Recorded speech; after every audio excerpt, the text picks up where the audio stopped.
Cuando Thomas Hendricks, de 12 años, atravesó la antigua propiedad Blauvelt, de camino a casa desde la escuela, notó algo que le revolvió el estómago. Un rastro de manchas oscuras que iba desde el porche de la granja hacia el bosque cubierto de nieve. Las manchas eran marrones, casi del color del óxido, y formaban un patrón demasiado deliberado como para ser algo inocente. Era el 3 de marzo de 1902 y la granja Blauvelt había estado abandonada durante casi 6 meses. Al menos, eso era lo que todos en Spring Valley, Nueva York, creían. El niño corrió a casa y le contó a su padre, un alguacil local, lo que había visto. En cuestión de horas, el constable Robert Hendricks estaba de pie en ese porche, forzando la puerta de madera torcida sin estar preparado para lo que encontraría dentro. El cuerpo de Catherine Blauvelt, de 64 años y una de las viudas más ricas del condado de Rockland, yacía en la bodega de raíces, parcialmente cubierto por viejos sacos de grano. Llevaba meses muerta. Su cráneo estaba destrozado, sus dedos rotos, heridas defensivas, confirmaría más tarde el médico, y sus joyas caras habían desaparecido. Pero fue lo que los investigadores encontraron apretado en su mano congelada lo que abriría completamente el caso. Un trozo de tela desgarrado que coincidía con un abrigo perteneciente a alguien muy cercano a ella. Esta es la historia de un asesinato que expuso los rincones más oscuros de la lealtad familiar, la desesperación financiera y el trabajo metódico de investigadores que se negaron a dejar que un asesino quedara libre. Catherine Van Houten Blauvelt nació en el seno del viejo dinero holandés en 1838. Se casó con más de él, y para cuando su esposo Albert murió en 1897, controlaba una fortuna valorada aproximadamente en $75,000, equivalente a más de $2 millones hoy. El dinero provenía de tierras de cultivo, derechos madereros e inversiones estratégicas en el sistema ferroviario en expansión. Pero la riqueza de Catherine se había convertido en una fuente de veneno dentro de su familia. Tenía 3 hijos. Margaret, la mayor de 41 años, que se había casado con un tendero y vivía modestamente en Nyack. William, de 39, un abogado en Manhattan que rara vez la visitaba, y James, de 35, el menor, que nunca había tenido un empleo estable y vivía en una pequeña cabaña al borde de la propiedad de su madre. En el verano de 1901, Catherine tomó una decisión que pondría en movimiento las ruedas del asesinato. Anunció su intención de vender la granja familiar y la mayoría de las tierras circundantes. Los ingresos, dijo, se colocarían en un fideicomiso, con solo los intereses distribuidos entre sus hijos después de su muerte. El capital iría eventualmente a la caridad. James Blauvelt estaba furioso. Había contado con heredar la propiedad directamente. Incluso había hecho promesas a sus acreedores basándose en esa expectativa. Según testigos, había confrontado a su madre frente a varios vecinos en el banco de Spring Valley, gritando que ella estaba robando su derecho de nacimiento y que se arrepentiría de esta decisión. Catherine no había cedido. Había mirado a su hijo a los ojos y dicho: «El dinero es mío para hacer con él lo que me plazca. Tú no has hecho nada para ganártelo». 2 meses después, Catherine Blauvelt desapareció, 15 de septiembre de 1901. Ese fue el último día que alguien vio a Catherine Blauvelt con vida, o eso creían en ese momento. Había pasado la mañana en el pueblo, visitando a su banquero, el señor Horace Ketchum, para finalizar el papeleo de la venta de la propiedad.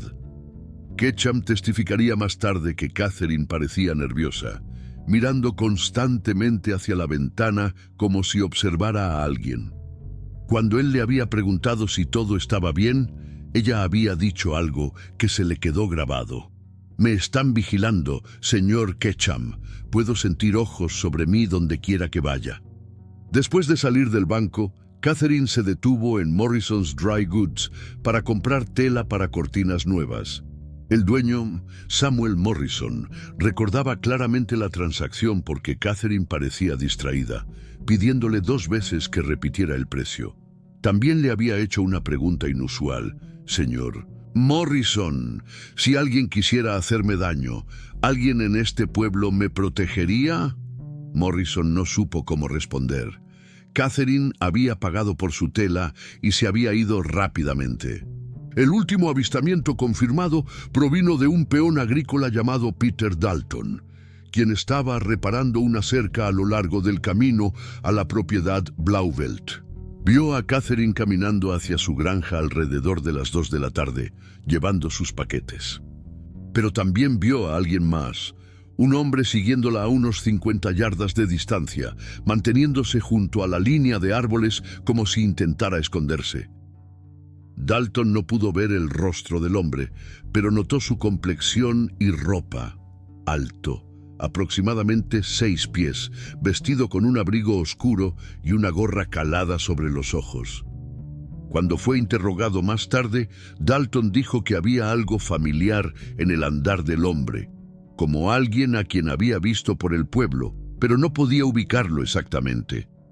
Catherine Blauvelt llegó a su granja esa tarde y nunca más fue vista con vida. Cuando Catherine no apareció en la iglesia el domingo 22 de septiembre, nunca se perdía un domingo, su hija Margaret se preocupó. Visitó la granja y la encontró cerrada, sin señales de su madre. El caballo y el carruaje de Catherine estaban en el granero, lo cual era inusual. Si Catherine se hubiera ido a algún lado, los habría llevado. Margaret notificó al alguacil local, quien organizó una búsqueda. Durante 3 días, voluntarios registraron los bosques y campos alrededor de la propiedad Blauvelt. No encontraron nada, ni cuerpo, ni señales de lucha, ni pistas para explicar a dónde había ido Catherine. La investigación, tal como era en 1901, se estancó casi de inmediato. La teoría predominante era que Catherine simplemente había decidido irse de Spring Valley, quizás para visitar a familiares en Pensilvania o para empezar de nuevo en otro lugar. Después de todo, era una viuda adinerada sin vínculos reales que la retuvieran en el pueblo. El alguacil archivó un informe y pasó a otros asuntos. Pero Margaret Blauvelt no aceptó esta explicación. Sabía que su madre nunca se iría sin avisar a nadie, sin hacer arreglos para su propiedad, sin despedirse. Algo terrible había sucedido. Estaba segura. Lo que Margaret no sabía era que su hermano James tenía una muy buena razón para querer que la gente creyera que Catherine se había ido voluntariamente. Fue la persistencia de Margaret la que finalmente destapó el caso, aunque tomaría meses de trabajo detectivesco paciente.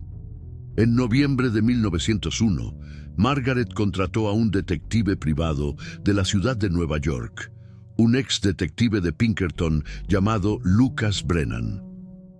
Brennan se había hecho una reputación resolviendo casos de fraude y rastreando personas desaparecidas. Abordó la desaparición de Blauvelt con el escepticismo metódico de alguien que había visto demasiadas desapariciones misteriosas que resultaron ser algo mucho más siniestro. El primer paso de Brennan fue entrevistar a todos los que habían visto a Catherine en los días previos a su desaparición. Habló con Ketchum en el banco, con Morrison en la tienda de mercería y con el peón Peter Dalton. De estas entrevistas surgió un patrón perturbador. Catherine había tenido miedo de algo o de alguien. Luego Brennan hizo algo que al alguacil local no se le había ocurrido hacer.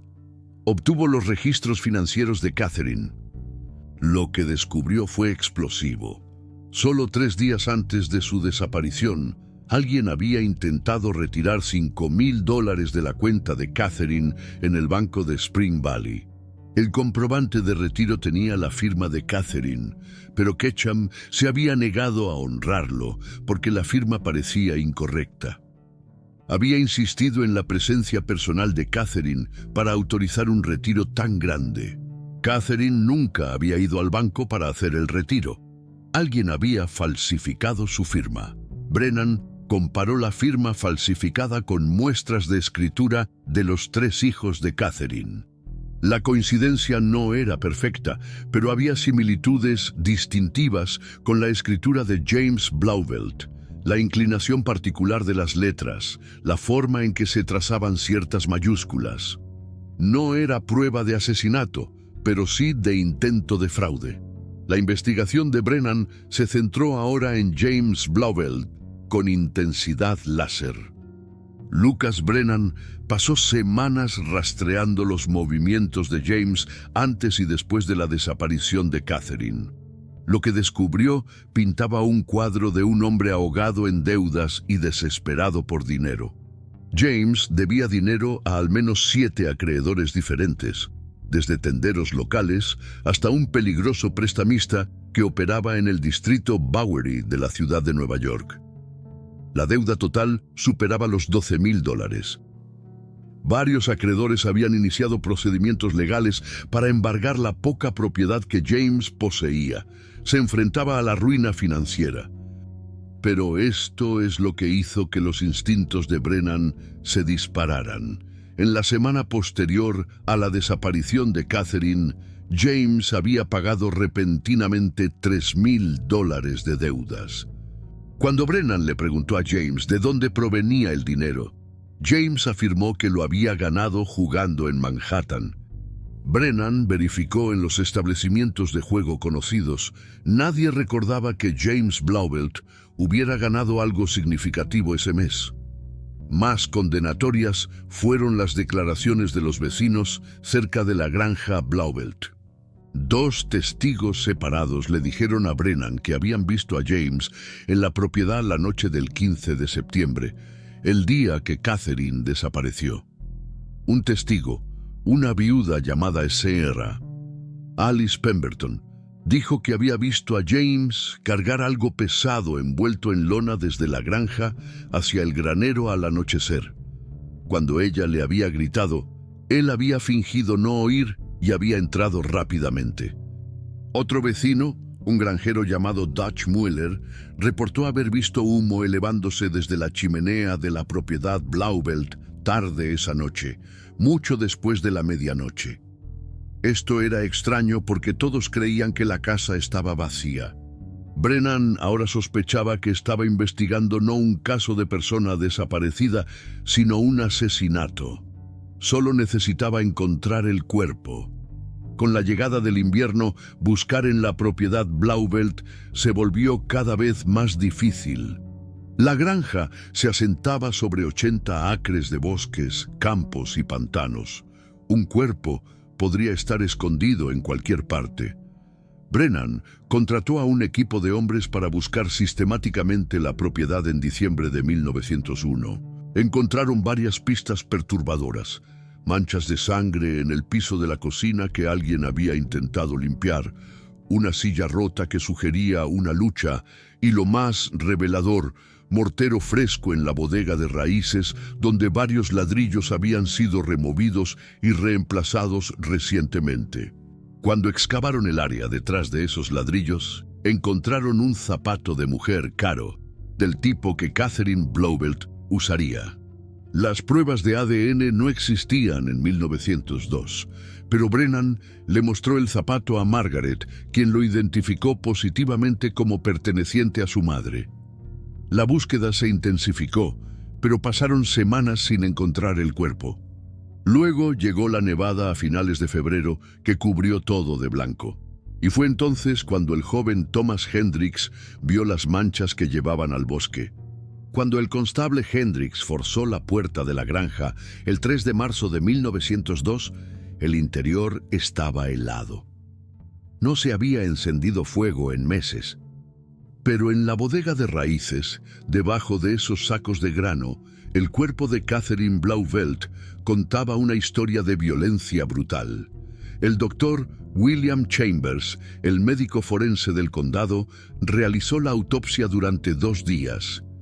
Sus hallazgos eran escalofriantes. Catherine había sufrido al menos 9 golpes separados en la cabeza de un objeto pesado, probablemente un atizador de hierro o una herramienta de la chimenea. Su mandíbula estaba rota.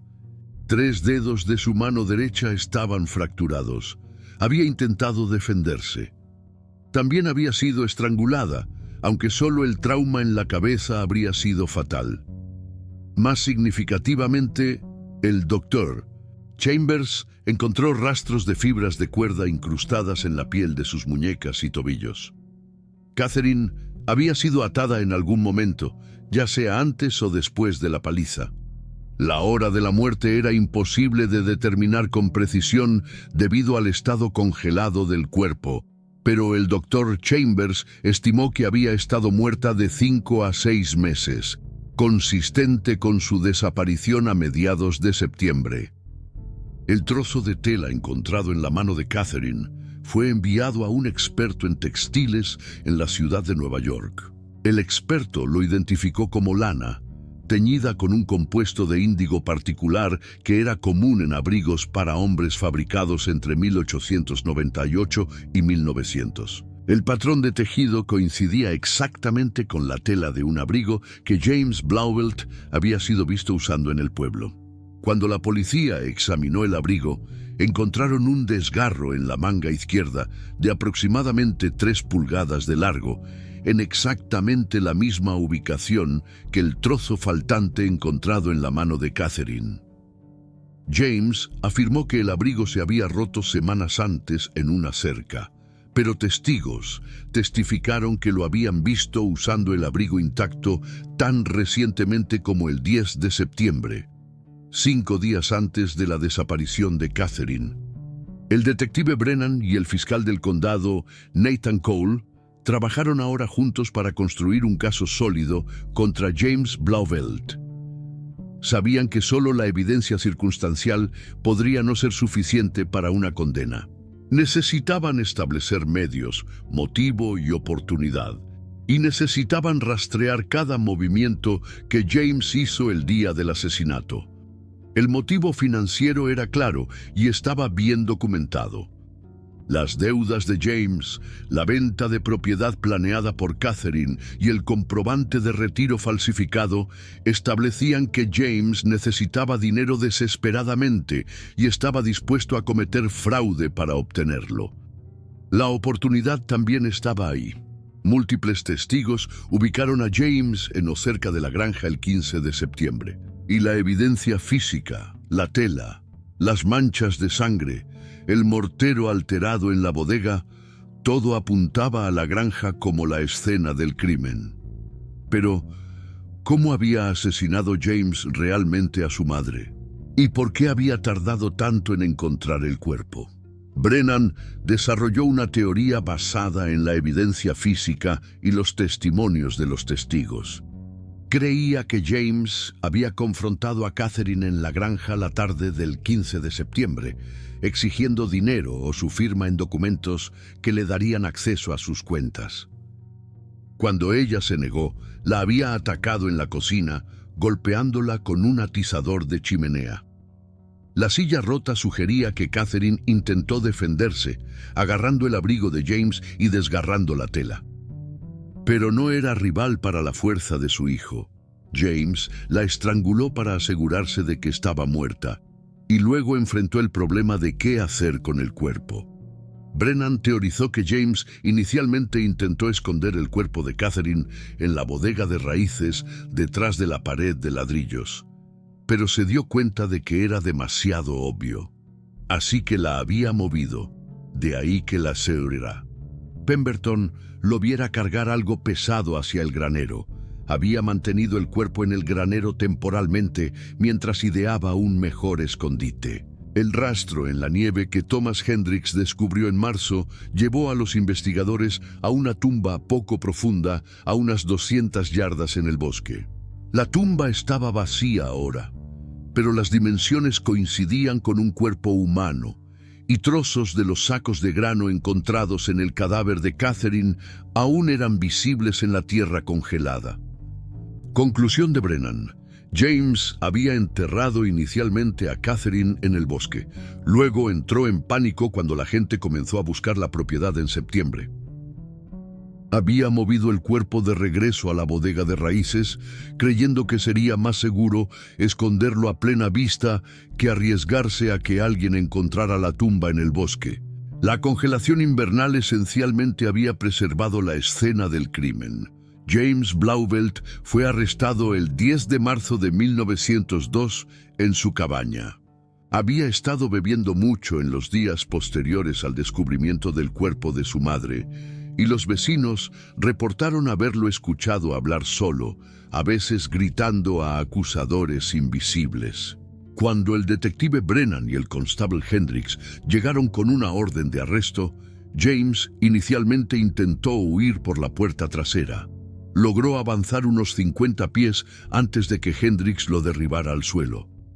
«No quise hacerlo», gritó James mientras le ponían las esposas. «Ella no quiso escuchar, no quiso darme lo que era mío». Este arrebato, presenciado por 3 oficiales y 2 vecinos, se convertiría en evidencia crucial en el juicio. James esencialmente había confesado sin siquiera ser interrogado. En la cárcel del condado, James se negó a hablar con los investigadores sin un abogado presente. Sus hermanos, Margaret y William, contrataron al abogado Theodore Preston, un defensor de White Plains con reputación de lograr que clientes adinerados fueran absueltos de crímenes graves. Preston reconoció de inmediato los desafíos que enfrentaba. La evidencia contra James era sustancial.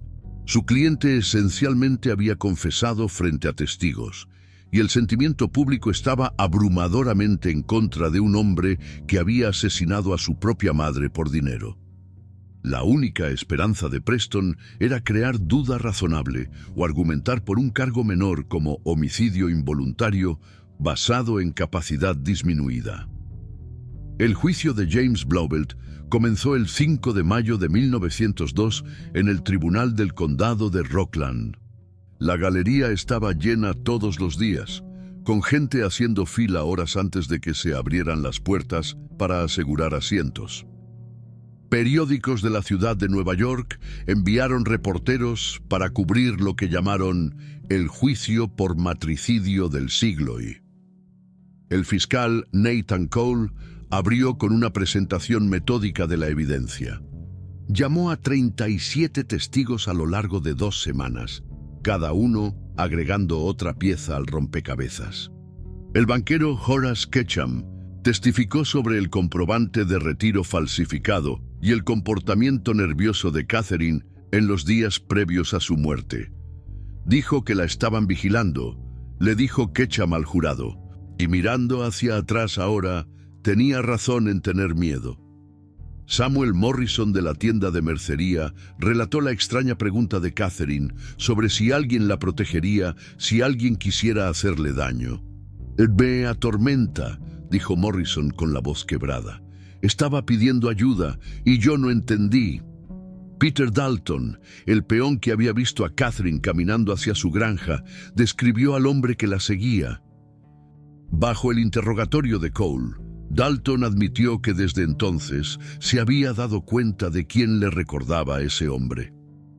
«Era James Blauvelt», dijo Dalton, «la misma estatura, la misma forma de caminar.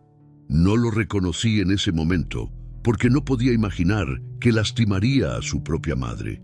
La ex señora Alice Pemberton testificó sobre ver a James cargar algo pesado de la granja al granero. «Pensé que tal vez estaba moviendo muebles o equipo», dijo, «pero ahora sé que estaba envuelto en esa lona, era el cuerpo de su madre». El doctor Chambers tomó la tribuna durante 3 días, describiendo las lesiones de Catherine con detalles gráficos. Usó un modelo de cráneo para mostrarle al jurado la ubicación y severidad de cada golpe. Varios jurados apartaron la mirada. Una mujer en la galería se desmayó y tuvo que ser sacada. Estas no fueron las acciones de alguien que golpeó una vez en ira, concluyó el doctor Chambers.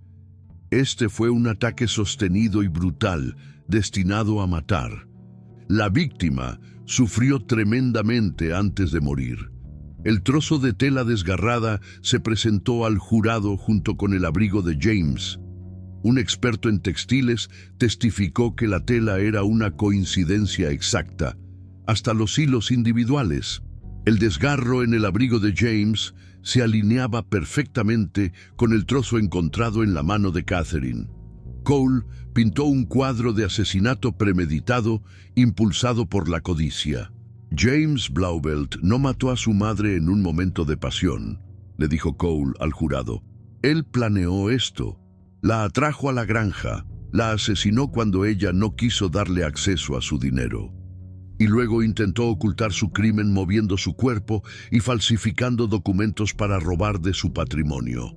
El caso de la acusación fue devastador, pero Preston aún no se había dado por vencido. La estrategia de Theodore Preston fue atacar la naturaleza circunstancial de la evidencia mientras retrataba a James como mentalmente inestable y no completamente responsable de sus acciones.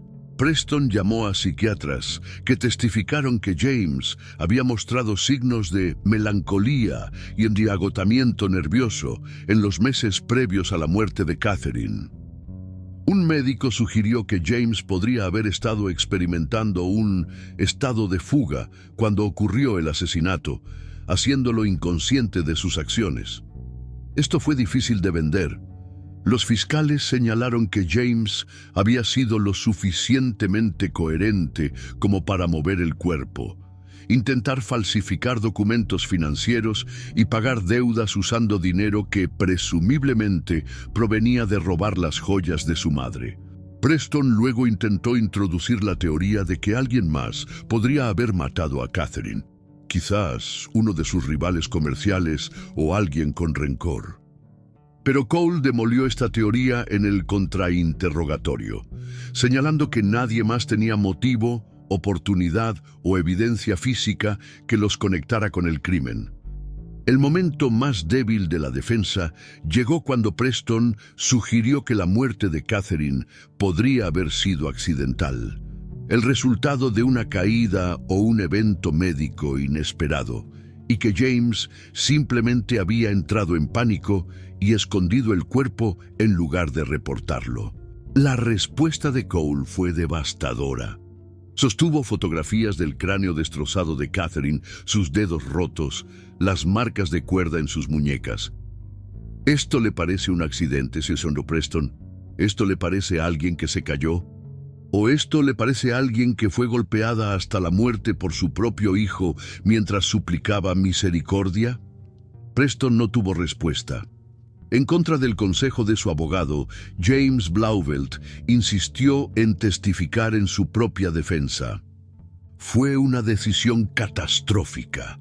En el examen directo, James se retrató a sí mismo como un hijo amoroso que había estado tratando de ayudar a su madre a manejar sus finanzas. Afirmó que Catherine había estado confundida e irracional en sus últimos meses, tomando malas decisiones sobre su patrimonio. Cuando se le presionó sobre el asesinato en sí, James se volvió evasivo, alegando que no podía recordar claramente lo que había sucedido. «Puede que haya estado allí ese día», testificó James. «Las cosas son confusas. Recuerdo discutir con ella sobre dinero. Recuerdo que ella se cayó. Después de eso, todo está en blanco». Pero en el contrainterrogatorio, el fiscal Cole destrozó a James. «Señor Blauvelt, usted testificó que su madre se cayó, pero el doctor Chambers encontró 9 heridas de impacto separadas en su cráneo. ¿Cómo se cae alguien 9 veces?» James titubeó. «Yo no lo recuerdo de esa manera». «¿No recuerda golpear a su madre hasta la muerte con un atizador de chimenea?» «Yo no». «Entonces, ¿cómo explica la tela de su abrigo en su mano? La agarró mientras se caía. Debió. Y las marcas de cuerda en sus muñecas. ¿Ocurrieron esas también mientras se caía?» James no tenía respuestas.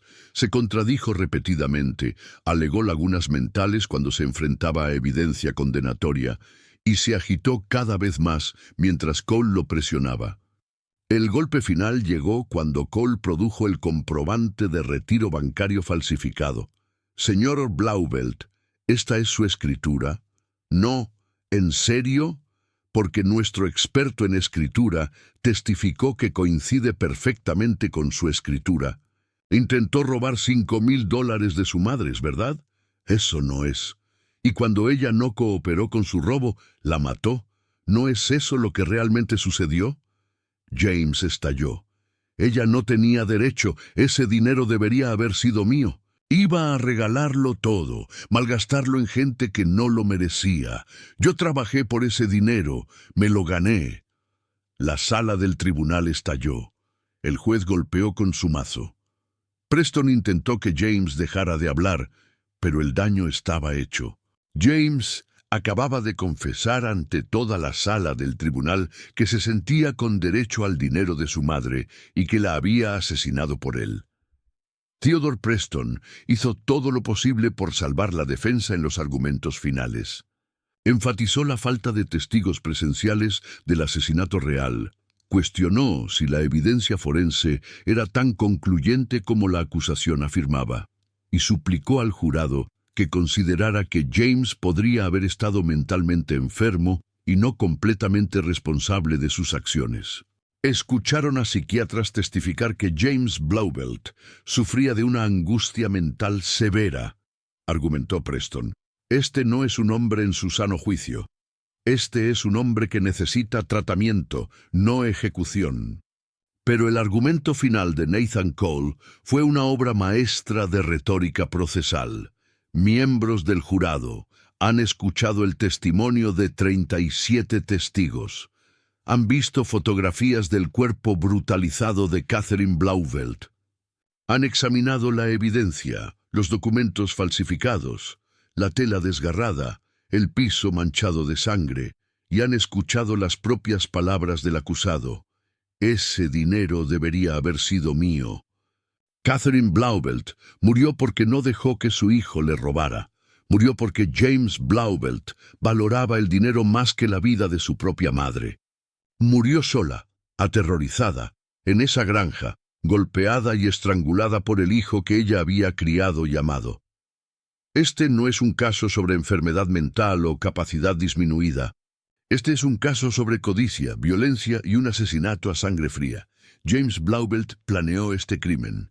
Lo ejecutó, intentó encubrirlo, y se habría salido con la suya si no fuera por la persistencia de su hermana Margaret y la exhaustiva investigación del detective Brennan. El último acto de Catherine Blauvelt en esta tierra fue agarrar el abrigo de su asesino, desgarrando un trozo de tela que finalmente ayudaría a llevarlo ante la justicia. Incluso en la muerte, estaba tratando de decirnos quién la asesinó. La evidencia es abrumadora. Las propias palabras del acusado lo condenan. Les pido que devuelvan un veredicto de culpable de asesinato en primer grado. El jurado deliberó durante 7 horas a lo largo de 2 días. Durante las deliberaciones, solicitaron ver nuevamente las fotografías del cuerpo de Catherine, examinar el abrigo desgarrado de James y revisar el testimonio del experto en escritura. El 24 de mayo de 1902, regresaron a la sala del tribunal. James Blauvelt se puso de pie mientras el presidente del jurado leía el veredicto, su rostro desprovisto de color, sus manos agarrando la mesa de la defensa. Nosotros, el jurado, encontramos al acusado James Blauvelt, culpable de asesinato en primer grado. La sala del tribunal estalló en aplausos. El juez golpeó con su mazo, pidiendo orden. Margaret Blauvelt lloró en silencio en la primera fila. James permaneció congelado, mirando a la nada, como si no pudiera comprender lo que acababa de escuchar. En Nueva York en 1902, el asesinato en primer grado solo llevaba una posible sentencia: muerte. El juez programó la sentencia para el 10 de junio, aunque todos en la sala del tribunal sabían cuál sería esa sentencia. Mientras los alguaciles llevaban a James Blauvelt de la sala del tribunal con grilletes, un reportero gritó una pregunta. ¿Tiene algo que decir? James se detuvo y se volvió. Por un momento, pareció que podría expresar remordimiento. Podría disculparse con su hermana, podría reconocer la enormidad de lo que había hecho. En cambio, dijo, ella debería haberme dado el dinero. Luego se fue, conducido por las escaleras hacia las celdas de abajo, donde esperaría su ejecución por el asesinato de Catherine Blauvelt en esa granja abandonada. Un asesinato impulsado por la codicia, habilitado por la confianza familiar y resuelto por un trozo de tela desgarrado apretado en la mano congelada de una mujer muerta.